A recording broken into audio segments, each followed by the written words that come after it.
नमस्कार, प्रणाम दोस्त लोग, कैसन बाड़ा लोग। आशा बा कि रौरा सब बहुत बढ़िया हो खाब।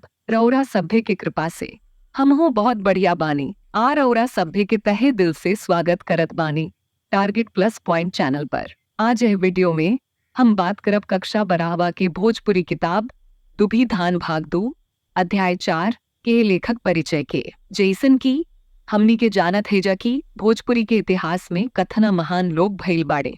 आज हमनी के जिकरा बारे में बात करब जा वही में से एक बाड़े। ये रउवा सभे समझिए गोइल होखब कि केकरा बारे में बात करे जा रहल बानी। तका तैयार बाड़ा लोग एगो रोचक यात्रा पर निकले खातिर? त चले शुरू कइल जाओ यह वीडियो के। संत धरनीदास एगो भोजपुरी संत कवि रहले।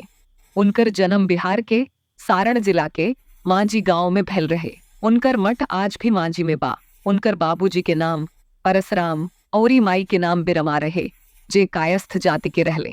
धरनीदास कुल 5 भाई में से सबसे बड़का भाई रहले।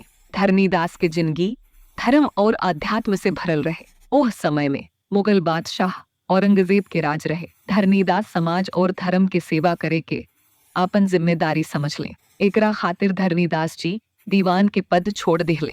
फिर वो गुरु विनोदानंद से दीक्षा ले ले और आध्यात्मिक रास्ता पर चल पड़ले। अपना गांव लौट के वो भजन कीर्तन करे लगले। धरनीदास 2 गो ग्रंथ लिखले, प्रेम प्रकाश और शब्द प्रकाश। ए किताबन में पुरान भोजपुरी के रूप में लेला जवना से हमनी के 350 साल पहले के भोजपुरी के बारे में पता चलेला। धरनीदास के भक्त लोग जेकरा लोग के धरनीदासी कहल जाला, वो लोग भजन गावेले और शाकाहारी होखेले। यह महान आदमी के रचना सोच और दिल के छू लेवे वाली होखेला। इनकर कविता में प्रेम, भक्ति और मोक्ष के बारे में बतावल गईल बा। धरनीदास के विचार संत साहित्य और धार्मिक परंपरा पर गहिर असर डलस। उनकर समाधि स्थल के धरनेश्वर के द्वार कहल जाला। हमनी के किताब में ज्यादा कुछ नहीं खी लिखल, लेकिन चिन्मय सर शुरुए से चाहे लेखी देखे वाला के अवरी बेहतर जानकारी मिले। यही से हम कुछ एक्स्ट्रा चीज भी बताइले हनी। तई रहल हा धरनीदास के बारे में तरोवा देखनी नु कि उनकर जीवन और शिक्षा आज भी लोगन की प्रेरणा देवेला। अब हमें कुछ छोट छोट सवाल पूछब ताकि रउवा जान पाई कि रउवा केतना ध्यान से वीडियो देखले बानी। सवालन के जवाब देवे की कोशिश करी। पहला प्रश्न बाकी, संत धरनीदास के जन्म कहाँ भेल रहे?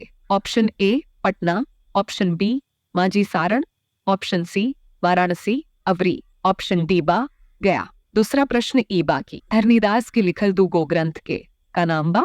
ऑप्शन में बा ऑप्शन ए रामचरितमानस आ गीतांजलि, ऑप्शन बी प्रेम प्रकाश आ शब्द प्रकाश, ऑप्शन सी पद्मावत आ रामायण अवुरी, ऑप्शन डी बा भक्तमाल आ सूरसागर अवुरी। हमनी के लास्ट क्वेश्चन ई बाकी, धरनीदास के भक्त लोग के का कहल जाला? ऑप्शन में बा option A Ramdasi, option B Kabirpanthi, option C Dharnidasi अवुरी, ऑप्शन डी बा निरंकारी। दोस्त, अगर इस सवालन के सही जवाब देले तो रुआ वीडियो ध्यान से देख ले है।